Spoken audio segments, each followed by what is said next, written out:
well? May as well. Yes. Yeah, let's do it. I think so.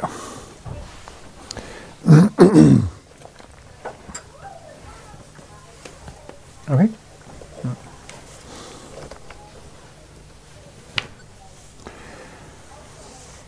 So, yeah, just open forum, questions. Anyone have a question? Or are you just completely bewildered? No, I think you do well with letting us ask as you go along, you know, while it's fresh in your mind. Yeah. Because I think if I had to wait till end, I won't. Can I just pause you for a moment there? I need to change the battery on this, so just to make sure I've got the recording. Be right back. It's all right. Let's just get this thing off. Can't get it off. Oh no. All right, that'll do, I think. That's it.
Did you have a question?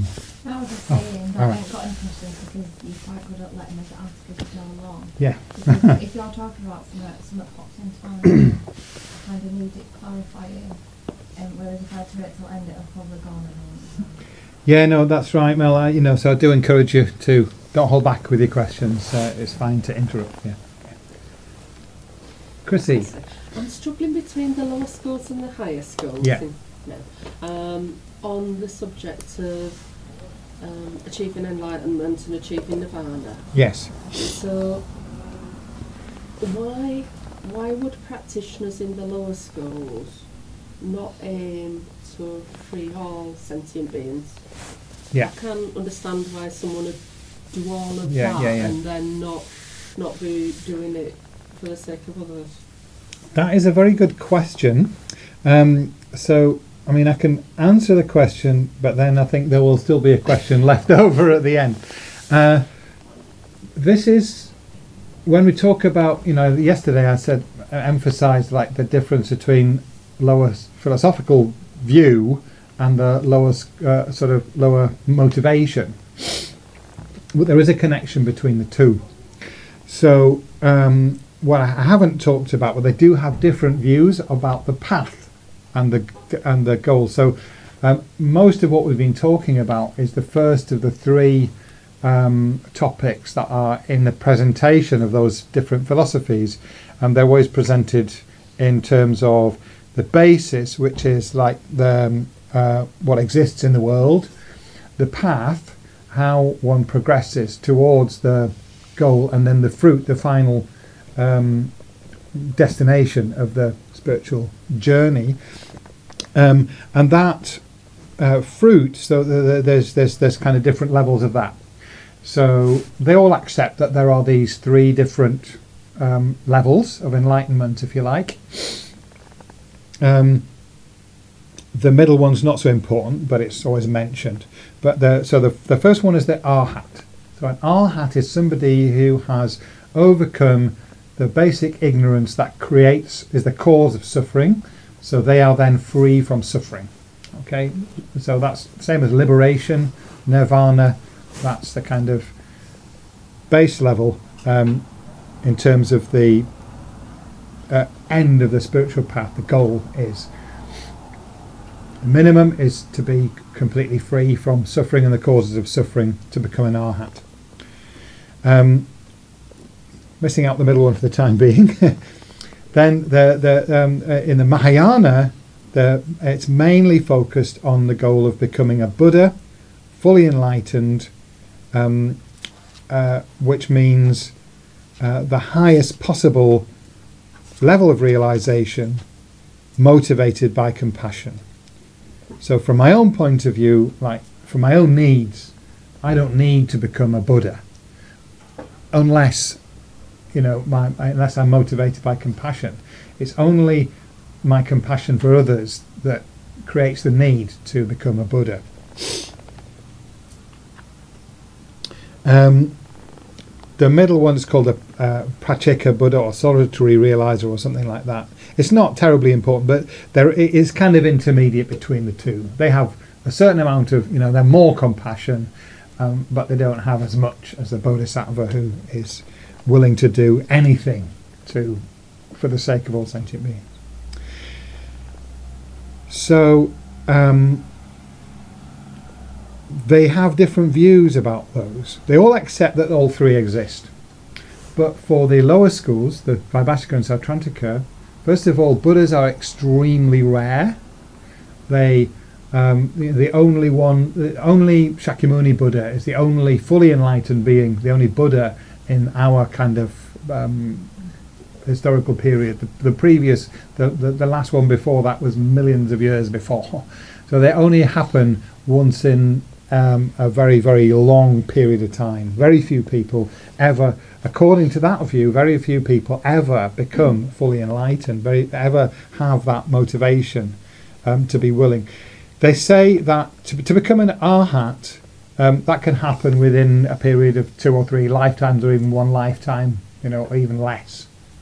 But to become a Buddha, you have to practice for many, many, many, many, many lifetimes. The exact number I haven't quite managed to work it out. There are sort of teachings on how long a period it is. It's said to be 3 countless eons. So a countless eon is a lot of ordinary eons, and they're very long. So it's like an astronomically long period of time. I mean, it's like, millions of years that they have to practice, according to that view. The other difference that's very important is that according to both the lower schools, the Vaibhashika and the Sautrantika, once you attain that, once they reach the goal, so let's say I'm practicing to become an arhat and I become an arhat, then at the end of that lifetime, I don't ever come back. I'm no longer going to be reborn. I've just gone off into nirvana and end of story, basically, right? Now they say that's also the same for a Buddha. So the Buddha practiced for countless lifetimes to become a Buddha. Then he was born, in Lumbini, 2,500 years ago. He was brought up as a son of a king. He renounced his kingdom, went off into the forest, practiced, austerities and meditation, and then he became enlightened, and then he went out and taught for 45 years, and then went off into parinirvana. End of story. The Mahayana say no. Doesn't make any sense that having practiced for all those lifetimes out of pure compassion, wanting to liberate all sentient beings, he then would not continue his work. So they say when the Buddha's parinirvana, then that physical body disintegrates, but the Buddha continues. He manifests limitless bodies throughout the universe. He's able to benefit sentient beings in limitless ways forever. So it makes it worthwhile. That's one argument. Also, of course, on another level, according to the tantric view, it's possible to become a Buddha much more quickly by practicing Tantra. So I suppose that's a bit of a digression. But between the Hinayana schools and the Mahayana schools, that's the main difference. So although they do accept that it's possible to generate that motivation of a bodhisattva and practice for endless lifetimes to become a Buddha, they say that's extremely rare. Only very, very few people have that kind of potential to do that. Whereas the Mahayana school, they say all beings have the potential to become a Buddha, and all beings eventually will become Buddha, even those who have become an Arhat, because they say that's not the end of the story. The Mahayana schools say when the Arhat leaves this physical body in this life, they don't abide in nirvana forever. What happens is they are reborn, but in a formless realm. Yeah, so there are these desire realm gods, and then there are form realm gods, and then there are the formless realm gods who don't have a physical body at all. They just are in a state of mental contemplation. They say that is what happens to the Arhat. They are in a state of meditative absorption on emptiness, and they abide like that for an extremely long time, but eventually, because the obstructions to omniscience are not permanent, they're not inherent in the nature of the mind, eventually they will it's compared to like if you have garlic in a jar. You've got a bulb of garlic in a jar. When you take the garlic out, there's still the smell of the garlic in the jar, and that remains for quite a long time, but it slowly evaporates. So eventually these obstructions to omniscience, which are blocking them from full enlightenment, start to kind of become thinner, and then they apparently have a vision of the Buddha. Buddha appears to them, and they realize that they haven't finished their work, and they then enter the Bodhisattva path. So that's one difference. Then another difference is that the Mahayana schools, they don't accept that Shakyamuni Buddha is the only Buddha in this historical era. The difference is Shakyamuni Buddha has a special role, if you like, special function. That he appears as a Buddha that ordinary beings can see and recognize as a Buddha. The rest of them are kind of practicing incognito. So, for instance, your guru, if you're following this tradition, you should regard your guru as a Buddha, and you actually, generate the conviction that your guru is a Buddha. But there may be many fully enlightened beings around the place that we don't recognize. We don't see that they are Buddhas. If we have, if we have good karma, we may be able to recognize that fact. And there are many stories, especially in the Mahayana tradition, that people who just seem to be very ordinary actually are fully enlightened.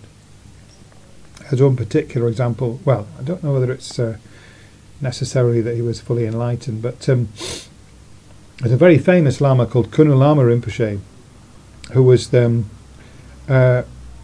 Lama from whom the Dalai Lama received his main teachings on bodhicitta, Kunu Lama Rinpoche.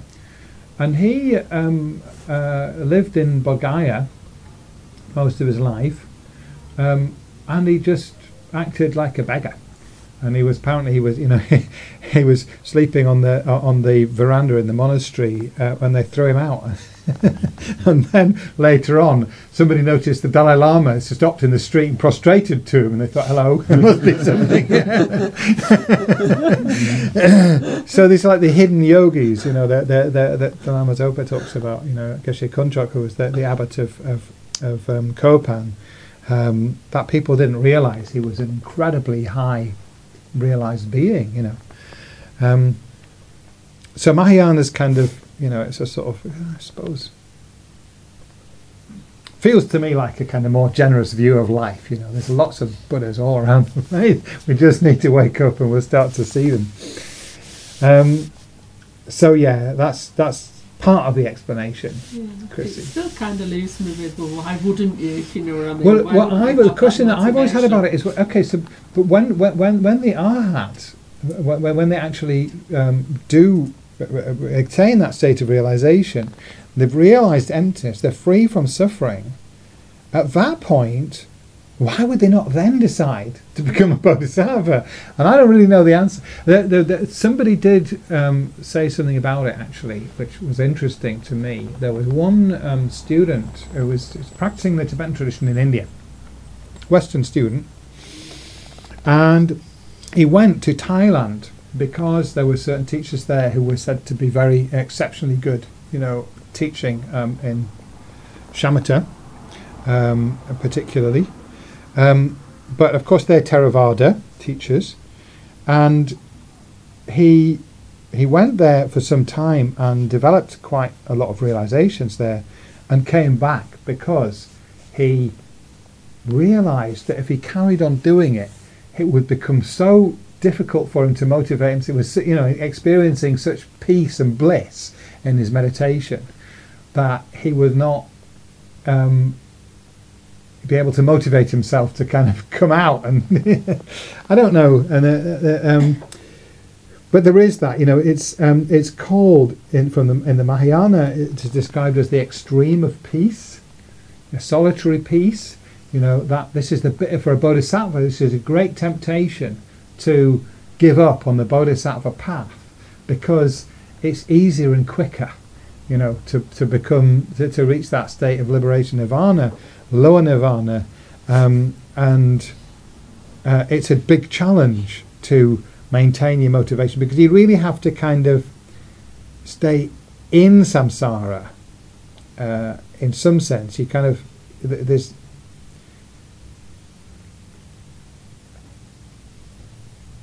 That's how it seems to be, is that we need to sort of stay engaged with the world of suffering, because that's what we're trying to, our aim is to free all of those beings from suffering. So we kind of have to not run away from it, face it, confront it, and that can be quite challenging, quite difficult. It's a deep question, Chrissy, it really is, I think, but it's something I wondered about a lot. I can see how, if they haven't got to that level, then, it would be sort of maybe much easier to just follow that relatively simple path and get to that state where you're yourself free from suffering. But then once you've got there and you've realised emptiness, it seems like there must be some kind of attachment to that bliss. So that's what people say, is that it's kind of not like ordinary attachment, it's something deeper, but it's a bit, I still find I have the same problem that you have. I find it a bit mysterious. So is it at that stage then for our part, is the non-duality with other beings? Well, it depends which philosophical view you're looking at it from. So for instance, if we look at it from the Yogacara view, the Chittamatra view, the one we were looking at just now, they would say the Arhat has not realized non-duality. So he's realized the non-existence of a substantial self, but he hasn't realized the non-duality of subject and object. So there wouldn't be, they would presumably, they would view other beings as separate. But from the Prasangika view, they realize the same emptiness as a Buddha. They just don't realize it on such a deep level. So there, and it is a direct realization. It's not just an intellectual understanding. They can directly see it, emptiness. So, I would say from a Prasangika view that they do. See, the difference, according to Prasangika, we're jumping ahead a bit, but the difference between an Arhat and a Buddha in terms of Prasangika is, so in terms of the Yogacara, the Arhat has realized the selflessness of persons, but hasn't realized the selflessness of phenomena. Prasangika say no, the Arhat has realized the selflessness of persons and the selflessness of phenomena. So how do they explain the difference between an Arhat and a Buddha? Well, like the Yogacara, they say there are two types of obstructions to liberation and obstructions to omniscience. but they explain them differently. So, according to Prasangika, the obstructions to liberation is the view, the concept that things exist inherently. The obstructions to omniscience are the appearance of things as existing inherently. So even though an arhat knows that things don't exist inherently and directly sees that, still, because of the effect of past conditioning, things appear to the arhat's mind as if they were inherently existent. And that's much more difficult to remove, that predisposition for things to appear to the mind as inherently existent, as it is to remove the belief, the view that they are inherently existent. So, just retracing my thought there. Where was I coming from? That's the Prasangika view.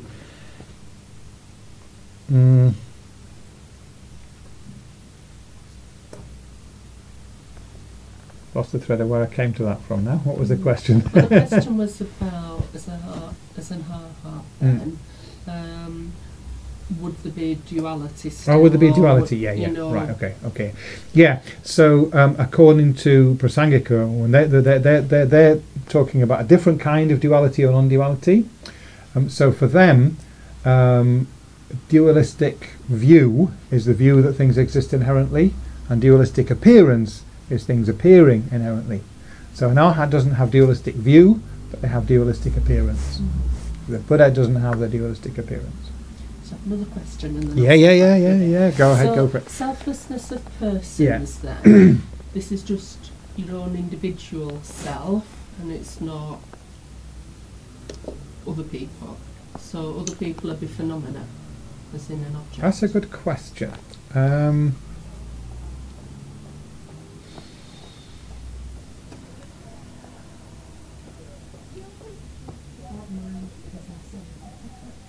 Mind possessor, yeah. Some Chen.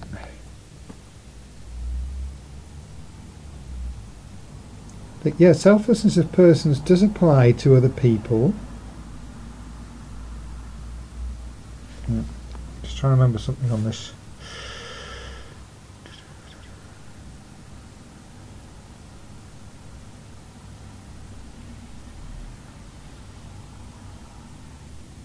Need to check up on that, Chrissy. It's actually said that from our point of view, we've got phenomena. Yeah, there was something about that. Try and check up on that. Not exactly sure. I think it's kind of a bit of both, but I'll give you. I'll find out what the official story is on that. Get back to you. Okay. Another question. Mm. If you're a Yogacharin, Yeah. how would you explain the many references to there being 5 skandhas rather than 4? Would that just be a skillful means?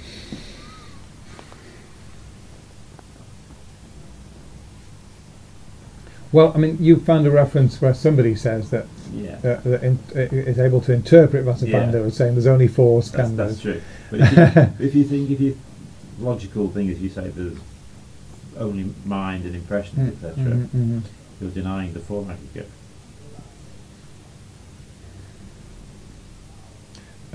Well, I don't think that's necessarily the case. No, you're denying that that form or the form aggregate exists separately and independently from mind. But as Geshe says, you know, the Yogacaras, they're not denying the existence of tables and chairs. Yeah. They're not denying the existence of the body. No. So the body exists, and it's not. The body is not feelings, perceptions, compositional factors, or consciousness. Mm-hmm. So I would say it's a somewhat non-standard interpretation of Yogacara that there are only 4 skandhas, and I can see why people say that. Yeah. But I'd be interested. Maybe I'll have to have a look at that. You're welcome. That little paper and see what it says. Yeah, but generally, no.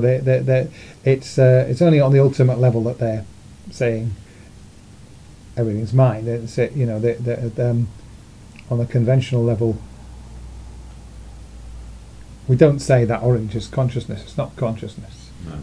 And the same with the body. So Yeah, it's not consciousness. It's, yeah, yeah. So I would say otherwise, it'd be a clear and knowing orange. Very special orange. yes. Well, we know, can't be quite sure. Okay. Can I ask about the process Please. of realizing emptiness or the Uh-huh. selflessness of this? Well, I was wondering, in contrast with bodhicitta, that might involve probably sadness, like compassion might probably involve sadness. I'm thinking about the psychological process, because I guess it's not something that happens from one moment to the other, like suddenly you realize emptiness. I guess it's like a process. So would Yes, that it is, involve yeah. grieving the illusion of self, or is it like a process of liberation and joy, or is it maybe a mix of both?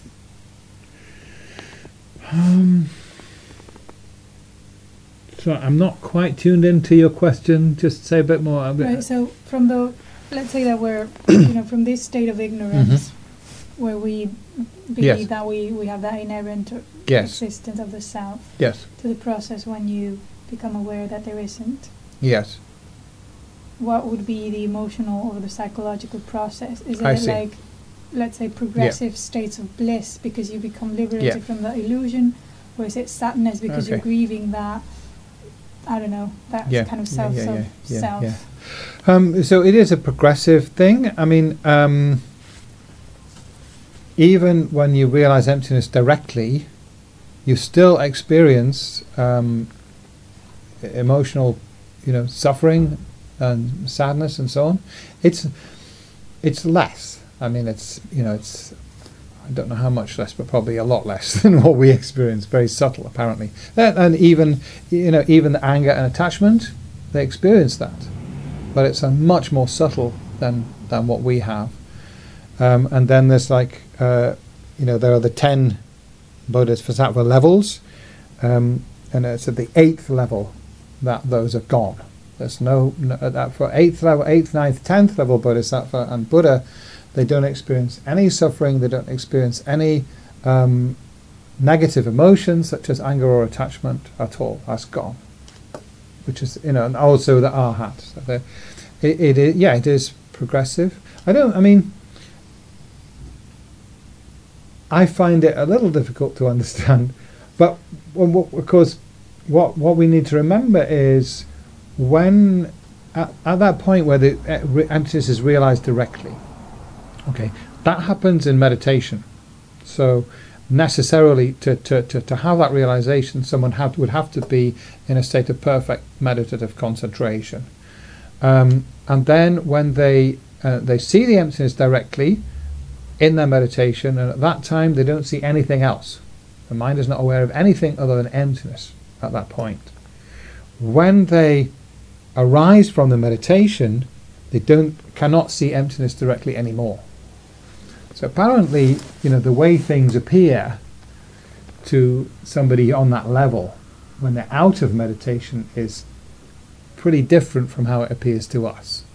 Do you think that people can experience it like by accident, or not by accident, but I mean like non-Buddhists? Yeah, I do believe that. Yeah. You don't have that, but definitely don't have to be a Buddhist to experience it, unless you define Buddhism in such a way that it means anybody who has experienced it is thereby a Buddhist, which you could define it that way.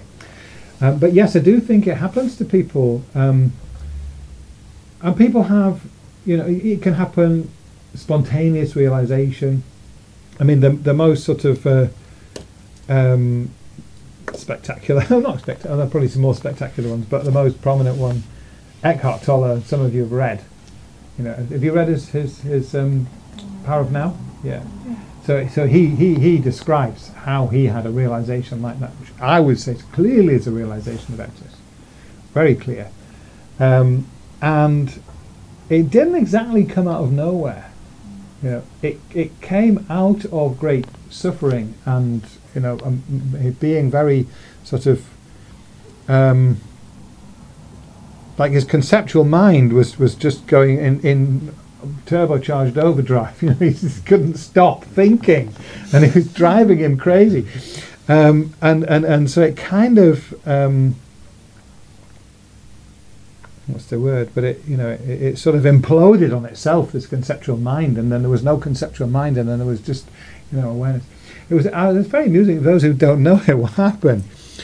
Eckhart Tolle was an academic. He was a literature lecturer at Cambridge, and so he's very kind of preoccupied, as a lot of academics are. He was thinking intensely all the time. The story that he tells is, one day he's walking into this college through Cambridge, and there was somebody coming the other way. This woman was talking to herself and didn't realise, so he was sort of a bit shocked. Oh dear, what's happening to her? And then he came into the college and he was in the bathroom. He was washing his hands, and he was sort of saying to himself, "Oh, I hope I never become like that," and then realised he was saying out loud, "Oh my God, I'm already like that." So there's this constant conversation in his head, which was beginning to drive him crazy. And it got so bad that one night, he couldn't sleep, and his thoughts were going round and round and round. And he had this thought. He said to himself, in his mind, "I can't live with myself anymore." And then he had the thought, well, if I can't live with myself, there must be two of me. And if maybe one of them isn't real. And he said at that point, he just went into a completely different state. And he said he couldn't remember anything for several hours. And when he kind of came back to himself, the world was full of bright colours and everything was amazing. He was in a state of total bliss. And he said he lived in that state for 2 years, just sleeping on park benches, just completely blissed out, because this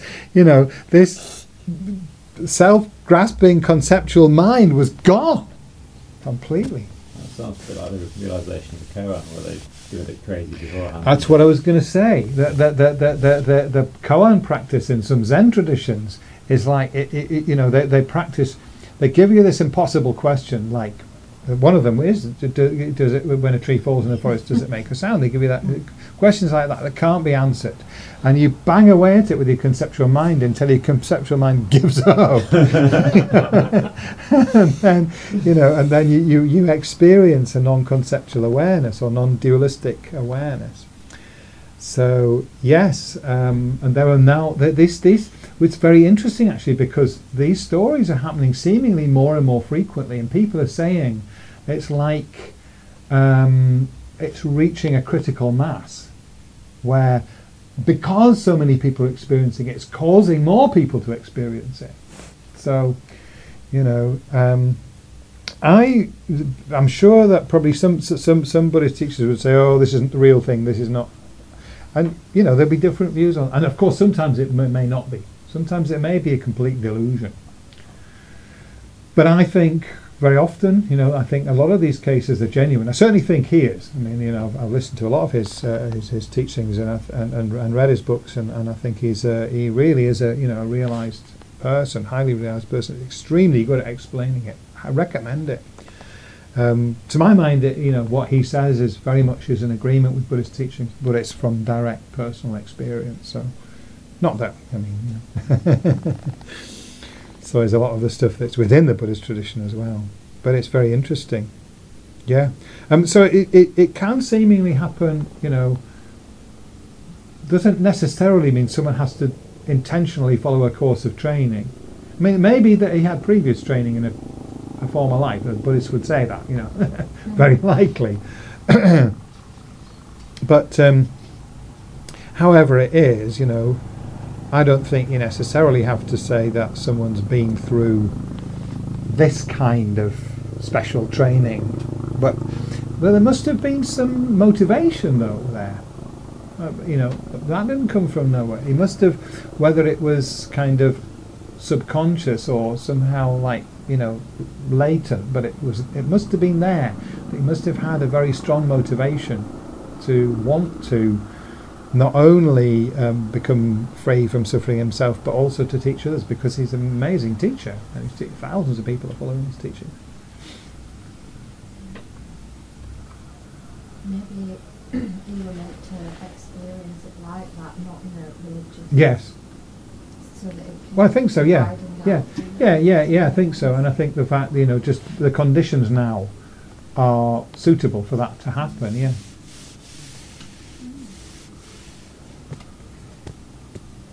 But at the same time, seems to me it's a good idea to get familiar with, this very long-standing tradition. But yeah, I think we also need to recognise that Buddhism is probably undergoing change. It's going to change profoundly as it comes to the West, as it changed profoundly when it went from India to Tibet, and when it went from India to China, and when it went from China to Japan.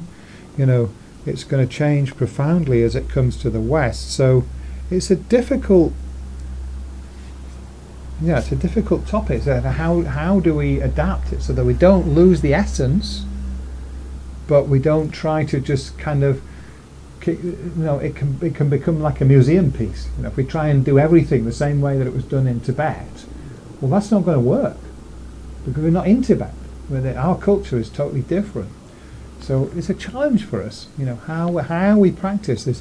And I think it's really important to do this kind of study where we're just actually, people are, you're engaging, you're doing battle with the deep ideas. Those are not going to go away. Those questions, like, does the mind exist? Does the outside world exist separate from the mind? Do I exist as anything other than just a collection of aggregate? Those questions are not cultural. Those are real deep questions that are not going to go away.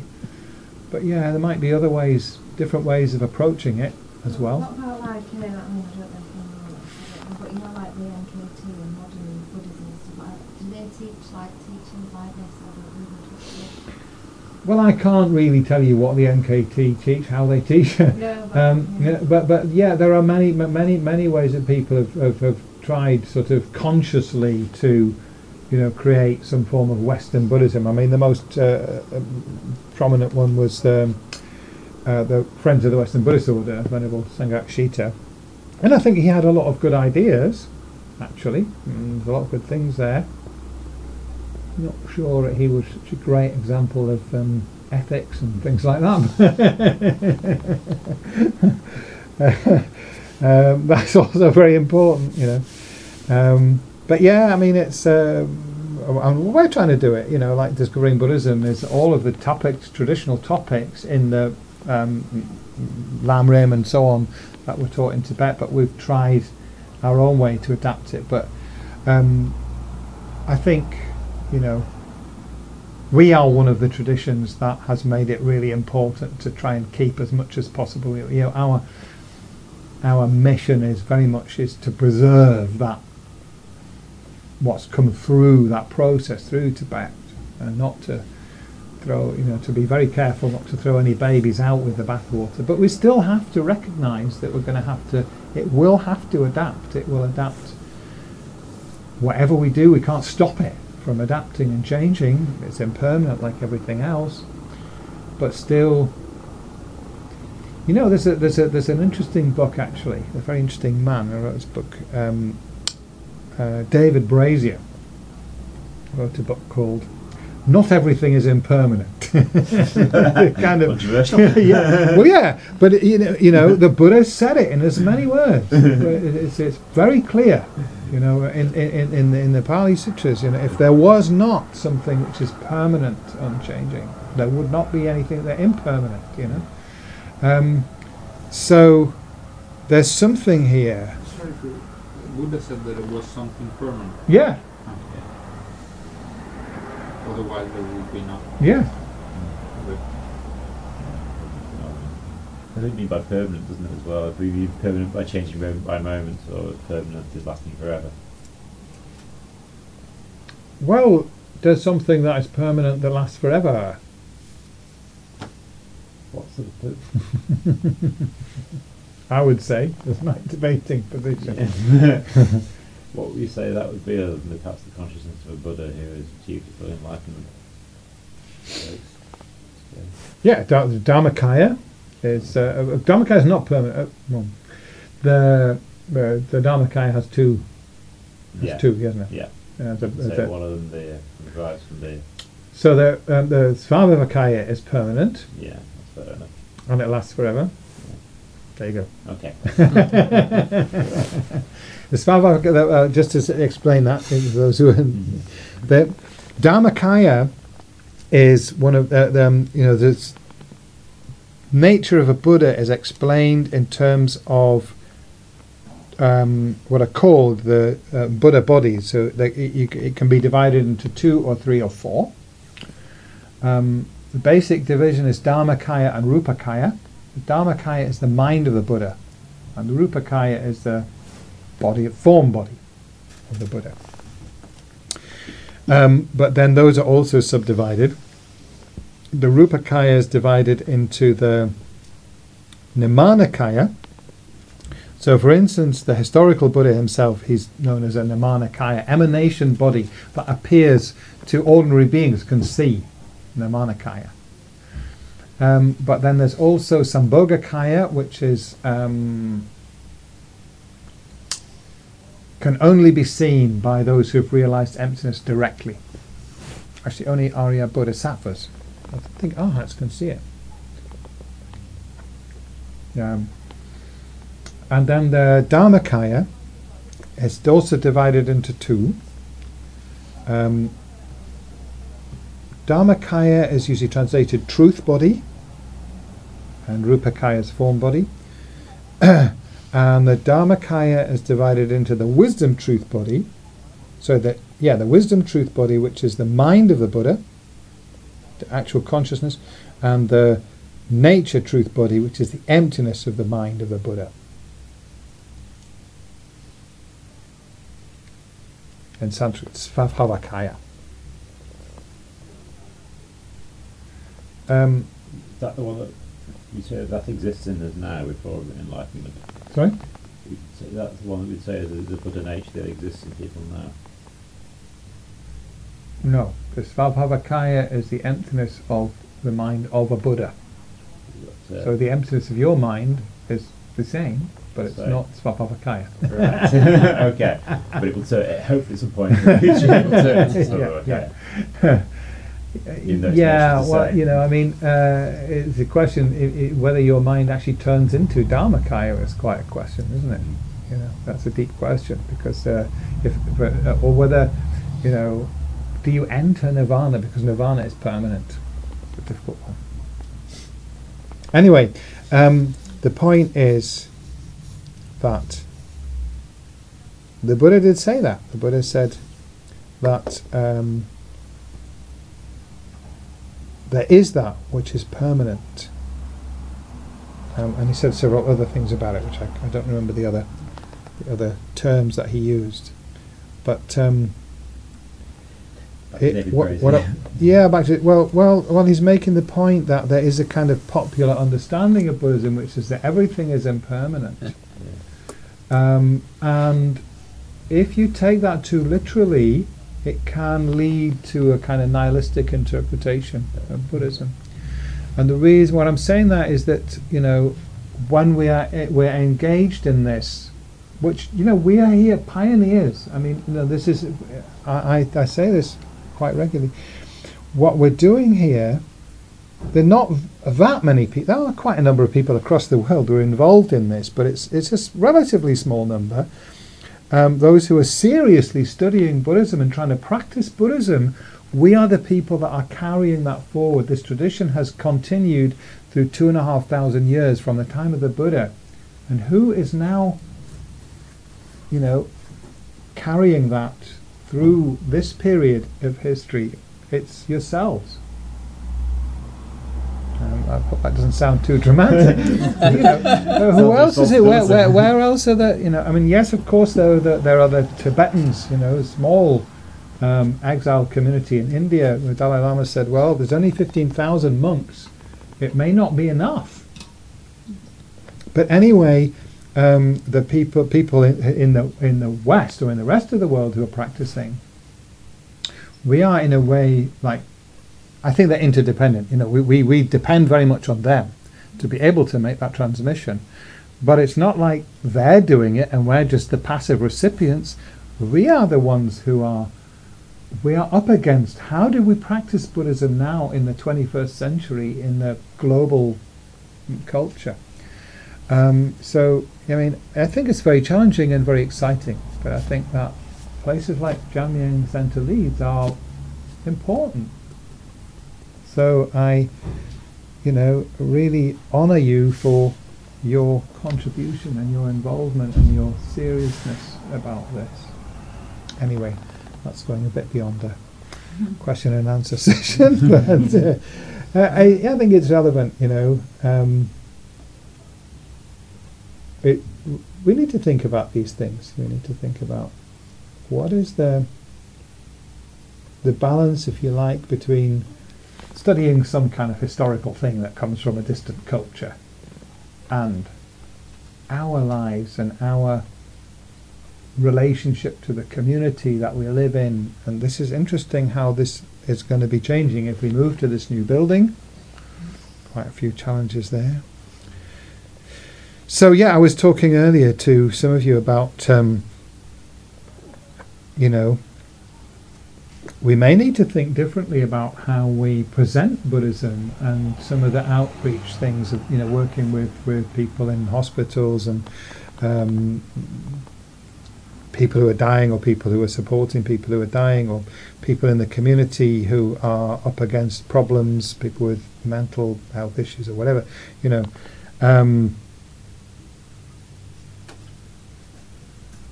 not necessarily going out and giving Buddhist teachings in any traditional sense, but though of course those social functions were a very important part of what the lamas, the monks, what they did. So I think we're kind of beginning to be growing up as a Buddhist centre and becoming, interrelating with the community in a different way. So that's all very important, and I think it's equally important to do what we're doing, to be really kind of getting to grips with the Buddhist teachings as they've traditionally come down to us. It's a kind of balance between the two. Anyway, lunchtime. David, could I just, yes, for please. a moment, just take us back to the orange? Yes, back to the orange. Can't eat that now. Has anybody read 1066 and all that? There's an orange that appears in that. I was just thinking about this idea of existing from its own Yes. side or not. Yes. And obviously it has a function, doesn't it? It Sure, in yeah. that it, Yeah. like it's there, it seeds, and Yes. life carries on, doesn't it, through it? Mm-hmm. So how can you say that it doesn't exist from its own side, from that point of view? I think that question's too big to fit in before lunchtime. Sorry. I'll come back to. No, it's all right. that's all right. It's all right. I think I'm going to probably set that for the debate, Right. and we'll. Thanks, Chris. And I was going to do that anyway. Hi, Fiona. Welcome. Okay, you've arrived just in time for lunch. Yes.